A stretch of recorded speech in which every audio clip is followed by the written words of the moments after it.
Bismillah ar-Rahman ar-Rahim, salam alaikum wa rahmatullahi ta'ala wa barakatuhu. Que la paix soit avec vous, où que vous soyez, qui que vous soyez, soyez la bienvenue sur cette chaîne.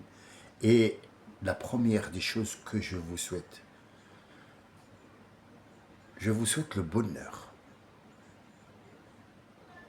dans le bon sens du terme, le bonheur total et complet dans tous vos actes. Et j'espère que Dieu fera en sorte de rendre vos enfants et vos épouses, votre famille, qurrata ayn, des pupilles. On dit en français la pupille du roi, ça veut dire celle que personne ne doit toucher. C'est comme si tu avais, c'est ce que le roi a mis au fond de sa pupille, l'endroit le plus sacré au monde qui est intouchable. Mais celui qui rencontrera Christophe, s'il vous plaît, Maë, il est parti à la recherche du bonheur. Il n'arrêtait pas de, je l'ai entendu l'autre fois, il disait où il est où le bonheur, il pleurait, il est devenu vieux. Donc celui d'entre vous qui le retrouve, s'il vous plaît, c'est un être humain quand même, qui lui dise que le bonheur, il est chez moi là, ici, qui viennent le chercher, Christophe Maé. Passons à autre chose. J'ai un très gros rigolo. Après, enfin, si tu te sens rigolo, ça sera après moi. Moi, je suis en premier. Le gars, pourquoi je ne fais pas le rigolo? Parce que je risque de tuer des gens tellement ils vont rire. Tu vois? Bon. Alors, la chose dont je voulais parler aujourd'hui, restons sérieux quelques petites secondes, c'est la recherche de soi. Qu'est-ce que la recherche de soi? Est-ce qu'elle nécessite du Coran? Est-ce qu'elle nécessite la Bible? Est-ce qu'elle nécessite l'État? Est-ce qu'elle nécessite des interventions extérieures? Qu'est-ce qu'elle nécessite? Aller voir un thérapeute, un psychologue, un copain, un ami, une maman? Mais ça s'appelle se confier. Si on va voir un psy, ou on va voir un copain, ou on va voir quelqu'un, c'est qu'on va se confier. On va lui faire confiance et on va lui raconter une histoire qui restera chez lui et que personne n'aura le droit d'entendre. Où est cette personne? Est-ce que dans votre vie, quelqu'un à qui vous avez raconté un secret, est-ce que ça reste un secret? Un secret, c'est pour une seule personne. Une fois que le deuxième l'a entendu, ce n'est plus un secret, ça reste une information en attente. D'une porte qui s'ouvre, hop, il va la lâcher. Une petite blagounette, à 2 francs 50 aussi, à l'ère de Saddam Hussein, une femme avait rêvé, un homme avait rêvé qu'il menait une rébellion contre Saddam. Et que Saddam, ils ont réussi, cette rébellion a réussi à faire tomber le régime de Saddam. Il a raconté à sa femme, qui est le plus proche de lui, à qui se confier, si ce n'est ton épouse qui dort à côté de toi et qui est celle qui garde tes secrets. Donc cette dame-là a entendu ce que son mari a dit, il est allé travailler, et il y a la voisine qui est venue, oh Sharaki Lebes, tranquille, ça va tranquille, les enfants ça va, le mari ça va, le truc ça va, tout l'Irak ça va, oui, oui, oui, elle lui a dit, ah, ce matin mon mari il a fait un rêve, il a rêvé qu'il avait fait une rébellion et il a... Ah bon? Ouais, mais tu dis pas, hein, c'est un secret quand même. Non, elle lui a dit, tu t'inquiètes pas. Même pas une demi-journée, t'as la police militaire qui arrive, hein, de Saddam Hussein, il est ouflen. Hop, il est seulement sorti de la table. Allez, viens avec nous, viens. Apparemment, t'as fait un rêve, hein? C'est ça. Il leur a dit, c'est juste un rêve, c'est pas... J'ai rien fait du tout, j'ai rêvé. Oui, mais dis-nous qui était avec toi dans le rêve, parce que là... faut qu'on sache, même dans le rêve, il faut que tu me dises qui est avec toi. Mais je vous jure qu'il n'y a pas de rébellion. C'est un rêve. Oui, mais dis-nous qui est avec toi dans le rêve. Il leur a dit, bon, je vais être sincère avec vous, la rébellion a bien eu lieu, hein, puisque de toute façon, que je vous dis un rêve ou pas, je vais en déguster. Donc, ce qui était avec moi, c'est ma femme et la voisine. Voilà. Donc ça, c'est pour vous expliquer la- à qui se confier. C'est très difficile de trouver quelqu'un à qui se confier. La seule personne à qui tu te confies, c'est toi-même. Tu n'as pas besoin de te confier à Allah Azzawajal, puisqu'Allah, il te connaît. Il sait très bien qui tu es. Il n'y a pas. Rasoul, alayhi salam, il avait un seul homme de confiance. Pour vous dire, un seul. Je ne retiens pas malheureusement son nom. Il s'appelle Souhaïl. Le reste, honnêtement, je vais vous dire, si je ne connais pas quelque chose, je ne la connais pas. Pour moi, à l'époque, c'était pas important, mais à un certain moment, quand elle revient, l'histoire revient, que tu dois la sortir pour dire à quelqu'un, il y a des noms qui partent comme ça, on ne retient pas le nom de la personne parce qu'il était très discret. C'était pas quelqu'un que tout le monde connaissait, non, c'était le confiant, le confident du prophète, alayhi salatu salam. Le prophète a un confident, oui. Mais il y avait Jibril, l'ange Gabriel, il y avait Allah Azzawajal, c'est le prophète Mohammed. Il avait besoin d'un confiant. Son confiant, c'était qui? Son copain Abu Bakr? Non. Ça, c'était son compagnon. C'était son gendre et c'était son meilleur ami. Or, pour se confier à quelqu'un, il faut quelqu'un de l'extérieur qui est neutre. L'autre, c'était son gendre. C'était son ami et son acolyte. Et c'était le premier homme à l'avoir défendu et à croire en lui, Abu Bakr Siddiq. Donc quand le prophète va lui faire des confidences concernant qui sont les hypocrites, qui va aller en un machin, qu'est-ce qui s'est passé avec ma femme, je me suis même bagarré avec ma Aïcha ou bien un truc, il fallait quelqu'un qui était neutre et le prophète, lui a été envoyé cette personne-là parce qu'elle était neutre. Après la mort du prophète, alayhi salatu wassalam, Abu Bakr, il s'est mis à genoux en train de prier cet homme. S'il te plaît, je ne te demande pas de me fier les secrets que le prophète t'a donnés parce que tu vas mourir avec, ça c'est ton destin. Mais dis-moi, est-ce que je suis vraiment, est-ce que le prophète vraiment a quelque chose contre moi? Juste. Il lui a dit à Omar, réveille-toi, qu'est-ce que tu racontes? Même, même, même si je perdais la raison, la boîte dans laquelle le prophète m'a confié des choses, elle est soudée, elle ne s'ouvrira jamais, ni pour toi, ni pour un ange. C'est clair? Donc, le confiant, à qui tu vas te confier? Si ce n'est toi. De nos jours, à nous, en 2025, tu ne peux plus te confier à personne. C'est très rare où tu vas trouver quelqu'un qui a cette noblesse. Il n'y en a plus. Et c'est un signe de la fin des temps. Il n'y a plus de confiance. C'est de cette confiance-là que notre prophète nous raconte. Je voulais vous dire ça. Pourquoi? Parce qu'on est toujours dans l'histoire de Youssef qui va se confier à son père. Qui est le plus proche selon vous quand il y a 2 frères, 3 frères, 4 qui sont 12? Ils sont toujours 2 complices de 2 et 2 ils sont avec ensemble et 2 filles qui sont complices contre les autres. Mais le papa et le maman ne savent pas trop ce qui se passe. Ce qui se passe, c'est entre les frères et sœurs. Youssef, il n'était pas seul, il avait son frère Benyamin. Il aurait pu se confier à son frère qui avait là le même âge que lui. Sauf que c'est un prophète, ce n'est pas n'importe qui. Donc il va se confier à qui? À la meilleure personne qui peut être son confident, c'est le père, pas la mère. La mère, quand tu lui confies quelque chose, quoi qu'il arrive, elle va la sortir un de ces jours.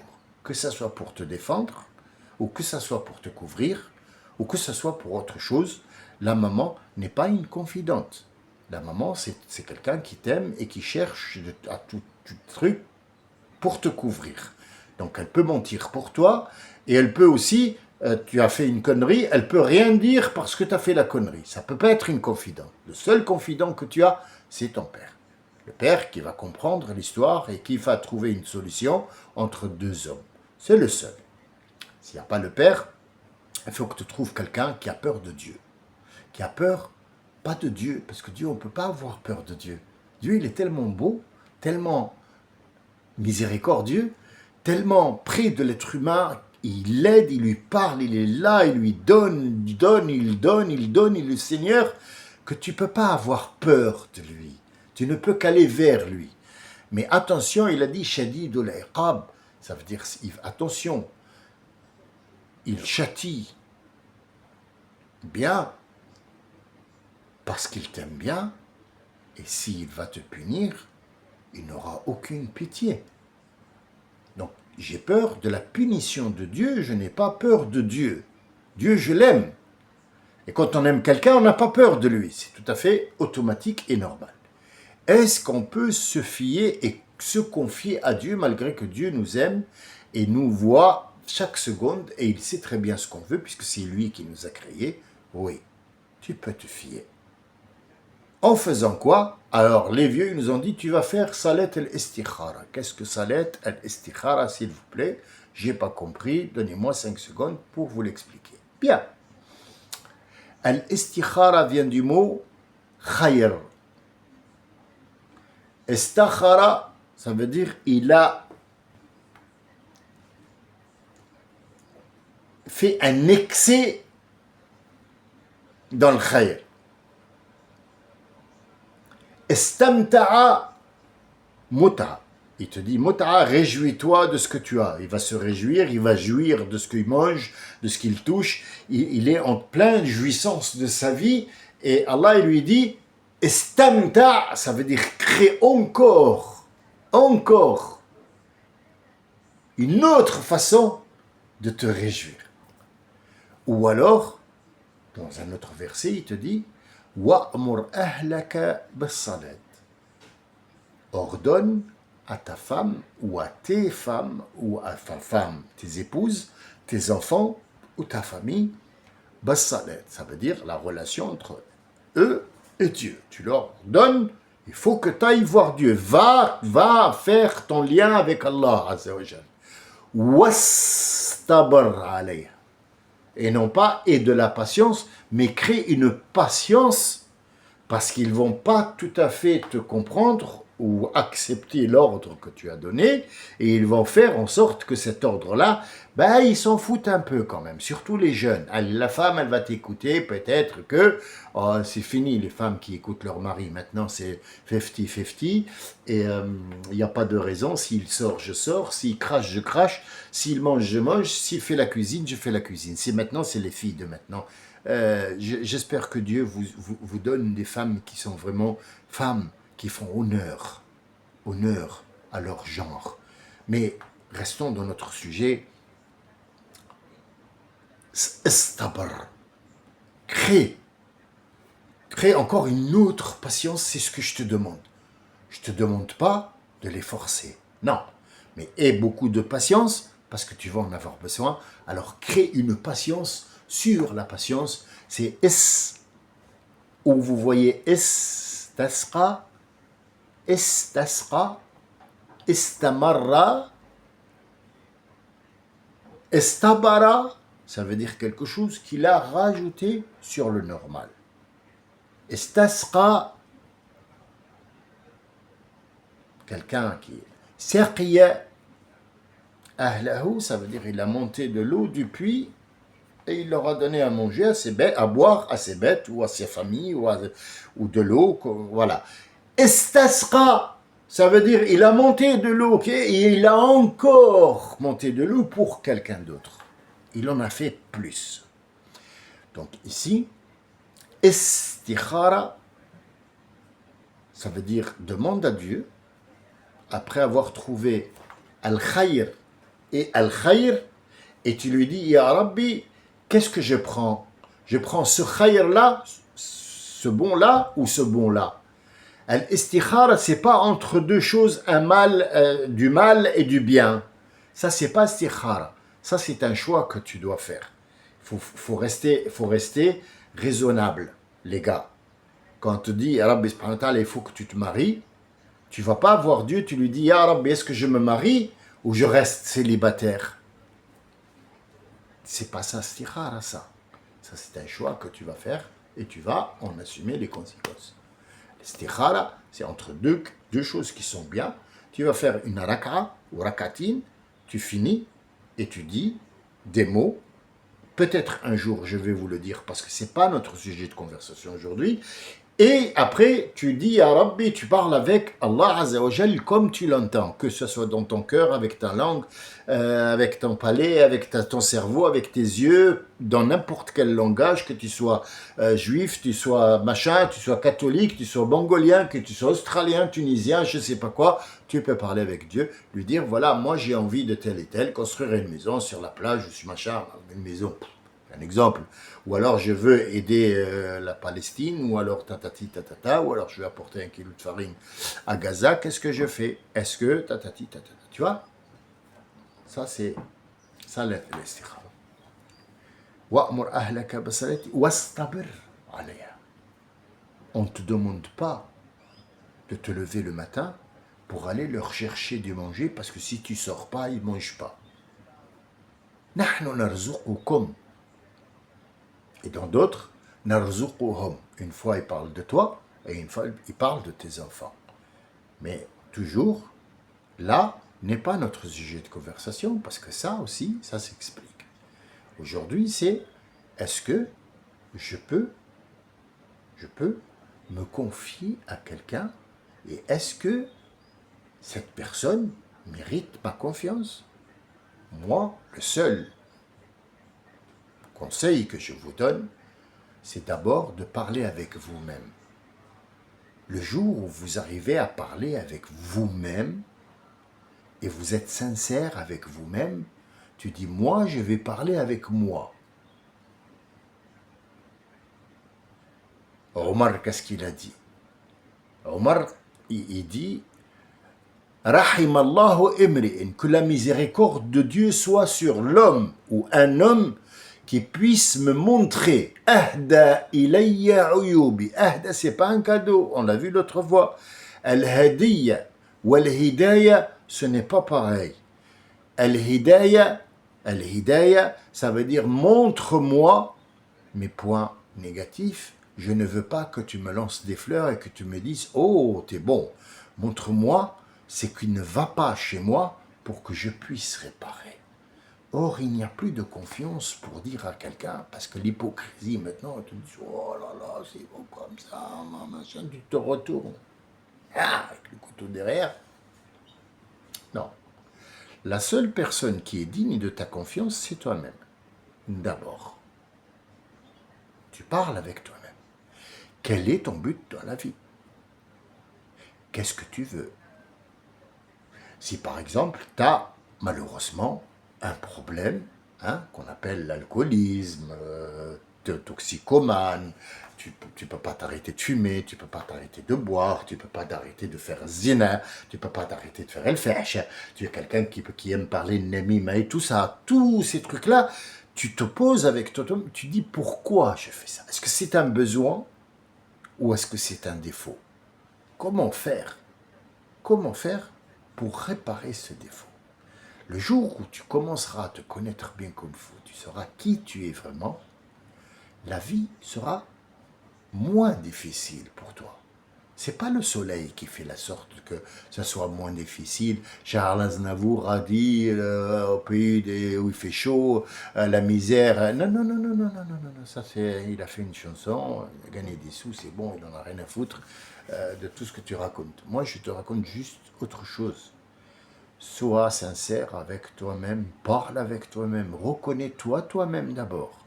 Le jour où tu connais ta position, tu connais qui tu es, tu sais pourquoi tu fais ça, et pourquoi, par exemple, quand quelqu'un vient te donner un conseil, tu t'énerves et tu te mets sur la défensive, tu l'as fait, il n'y a pas de mal. Tu l'as fait, il n'y a pas de mal. Tu as été fait pour la faire. Allah, il a dit, celui qui ne se trompe pas, je l'enlève et je mets quelqu'un d'autre qui se trompe pour que je puisse lui pardonner. Parce que je me suis fait appeler Al-Ghafar, celui qui pardonne. Sinon, à quoi il sert mon adjectif qualificatif qui me qualifie de quelqu'un qui pardonne? Il faut que tu y aies, pour pardonner à quelqu'un, il faut qu'il y ait une faute. Et la faute que je pardonne, c'est avec moi. Mais il y a d'autres fautes avec les gens que je ne pardonnerai que sauf si les gens te pardonnent. Eh oui, ça s'appelle Al-Hasana, Al-Ithm wa Sayyi'a. Al-Ithm, c'est avec Dieu toujours. Al-Ithm, Athama, ça veut dire avec Dieu. Il a dépassé les bornes avec Dieu. Dieu peut lui pardonner, il lui a dit, si tu apportes une montagne de Ithm, je te les efface tous et je te pardonne, sauf si tu m'associes quelqu'un. Mais si tu viens avec une Sayyi'a entre toi, Sayyi'a, ça veut dire un mal que tu as fait à quelqu'un, il faut que ce quelqu'un soit payé quand même. Eh oui, il y a un retour de bâton, tu le sais très bien. Si tu as tapé quelqu'un sans raison, tu dois avoir la même douleur à ce moment-là, et le seul qui peut mettre la même douleur et te prendre le bien que cette personne t'a pris, et puis rendre le mal qu'il t'a fait, c'est Dieu qui calcule cette consistance. Et si tu veux vraiment te venger toi-même, Dieu il te dit attention, je te laisse te venger. Œil pour œil, dent pour dent. Mais fais très attention. Est-ce que tu es sûr que ce monsieur va avoir mal comme le mal que toi tu as fait? Si tu lui fais moins mal que ce qu'il t'a fait, tu n'as pas à te rendre, tu n'as pas de compte à me rendre après. Tu as choisi de prendre toi-même ta revanche. Par contre, si tu prends plus et tu lui as fait plus mal qu'il t'a fait, tu dois lui rendre. Et là, de l'opprimer, tu deviens opprimeur. Qu'est-ce que je fais alors, Ya Rabbi? Laisse-moi m'en occuper, moi. Viens me voir et tu me dis, j'ai eu tel problème. Hasbi Allah wa ni'mal wakil. Va dormir. Va dormir, tranquille. Donc le seul confident que tu peux avoir, c'est ton Créateur ou toi-même. Confie-toi à toi-même et cherche d'abord tes défauts. Cherche pas tes qualités. Si tu commences à chercher tes qualités, tu vas être perdu dans un océan de conneries et de mensonges. Mais si tu cherches à te justifier, tu vas trouver énormément de faux et usage de faux. Le conseil que je peux vous donner, et c'est une obligation de ma part, c'est sois sincère avec toi, sois sincère avec Dieu, tu verras que tout s'ouvre devant toi.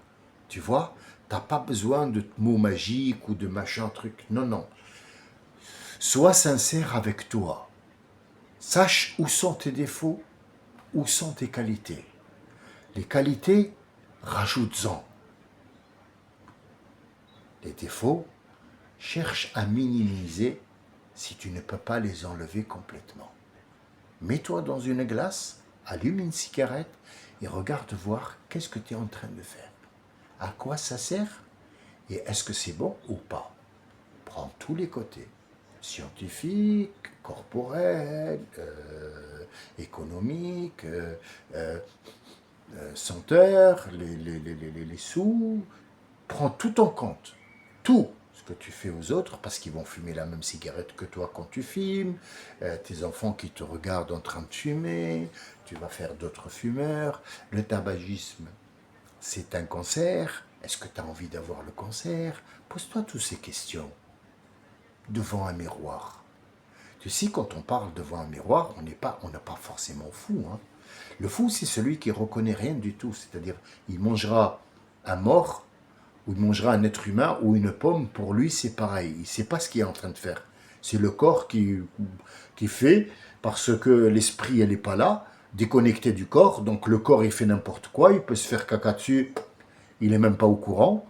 Donc voilà, mais quand tu trouves un fou qui est en train de fumer et qui cherche les cigarettes, soit qu'il n'est pas fou. Il sait très bien ce qu'il cherche, les cigarettes, tout simplement. Donc il n'est pas fou. L'esprit, il est là. Sauf qu'il est un petit peu déconnecté, effectivement, mais il n'est pas fou. Le fou, c'est celui qui ne reconnaît rien du tout. Et Allah, il a dit, « Rufi al-qalamu an thalath » رفع القلم عن ثلاث. 3 personnes, on leur écrit rien du tout. Ils ne sont pas pris pour des gens qui vont être après jugés. Qui, ya Rabbi? Celui qui dort jusqu'à ce qu'il réveille. Ah bon? Si je suis somnambule et que je dors, je suis somnambule, je me suis levé, j'ai tué quelqu'un et je suis revenu. Enfin, toujours, je prends l'extrême, hein. Mais d'accord. Mes exemples, ils sont rigolos. Des gens, ils vont te dire, le gars, il est complètement zinzin. Non, non, non, je suis pas zinzin. Non, non, non, non, je suis Sami. Mais est-ce que tu es sûr que tu étais somnambule? Ou tu as fait Zahma, tu es somnambule pour tuer le gars? Tu vois, il y a beaucoup de choses qui rentrent en compte. Mais si tu dors, tu es même pas au courant de ce que tu as fait parce que l'esprit n'était pas là et le corps, il était là, il a fait des trucs qui ne sont pas bien et que quand l'esprit est revenu, il s'en rappelle pas, il n'est pas apte à être jugé. Qui d'autre? Le petit garçon ou la petite fille, jusqu'à ce qu'elle atteigne l'âge de comprendre. Entre 10, 7 et parfois jusqu'à 15 ans, pour qu'il puisse commencer à être jugé. Tu as commencé à faire du mal. Tout le reste avant, Dieu te donne un congé. Il te dit, tu as été bébé, on s'est occupé de toi, maintenant, apprends à faire la différence entre le bien et le mal. Il y a ta maman, ton papa, si tu es orphelin, il y a des gens qui vont s'occuper de toi, tu auras tout le temps d'observer, et le jour où les poils pubiens commencent à sortir et la petite moustache commence à sortir, tu commences à être noté et jugé. Il y en aura 2 qui vendra qu'est-ce qu'il a fait à chaque seconde de sa vie jusqu'à ta mort. Le 3e, c'est qui? Al-Majnoun, celui qui a perdu l'esprit. Il n'a pas perdu l'esprit, elle est là. Sauf qu'elle est déconnectée complètement de la réalité. Quand elle est rentrée dans le corps, elle est restée en train de parler le langage de l'esprit. Donc, ce qui fait que les gens à côté, ils rigolent de lui parce qu'il dit n'importe quoi, mais il n'est pas en train de dire n'importe quoi. C'est son esprit qui parle de choses que le corps ne peut pas comprendre. Donc, le corps fait n'importe quoi, il mange de la poubelle, il dort n'importe où, il se réveille, il n'est même pas au courant que son pantalon, il l'a plus. Lui, il n'est pas noté parce qu'il y a eu une déconnexion qui est causée par quelque chose. Voilà à peu près ce que je voulais dire aujourd'hui. C'est pas grand-chose. On n'est pas encore rentré dans l'histoire de Youssef, mais je voulais d'abord vous mot à mot pourquoi Youssef à 9 ans, est allé se confier à son père pour lui raconter le rêve. Pourquoi? C'est à partir de là qu'on va commencer à parler du rêve en lui-même. Qu'est-ce qu'il veut dire? Mais on ne va pas raconter l'histoire de Youssef comme étant la sourate de Youssef en entier et les frères et sœurs ce qu'ils sont faits, sauf si ils ont relation avec le mot rêve. Ici, d'abord, quand tu te lèves, le prophète il a dit, si vous faites un beau rêve, il vient sûrement de Dieu. Mais si vous faites un rêve qui ne vous plaît pas, ou ça vient de vous, ou c'est sûrement des shaitans. Sûr. Je vous laisse entre de bonnes mains, ça veut dire vous-même, parlez avec vous-même, vous allez trouver un bon compagnon, qui s'appelle vous, et qui peut vous dire une vérité que vous allez accepter parce que vous allez la vous dire à vous-même. Je vous souhaite de trouver l'âme sœur. Je vous souhaite de trouver des réalités, des vérités, et de trouver le moyen de réparer s'il y a quelque chose à réparer. S'il n'y a rien à réparer, c'est très rare, tant mieux pour vous, mais je pense qu'il n'y a que le prophète il n'y a rien à réparer, tout le reste répare. Inch'Allah, votre vie sera tout au long de votre vie une réparation. C'est ce que Dieu te demande, répare. Répare, la prochaine fois, on parle du rêve en lui-même, ce que Youssef a dit à son père et ce que son père lui a dit. Inch'Allah, restez avec nous. Puis, la prochaine fois, on est là. Ne vous éloignez pas. Et s'il y a quelque chose qui vous plaît, vous trouvez que cette information est logique, que votre cerveau l'a accepté, partagez-la, il n'y a pas de souci. Tant on est plusieurs et tant on a envie d'être encore ensemble. Salam alaikum wa rahmatullahi wa barakatuh.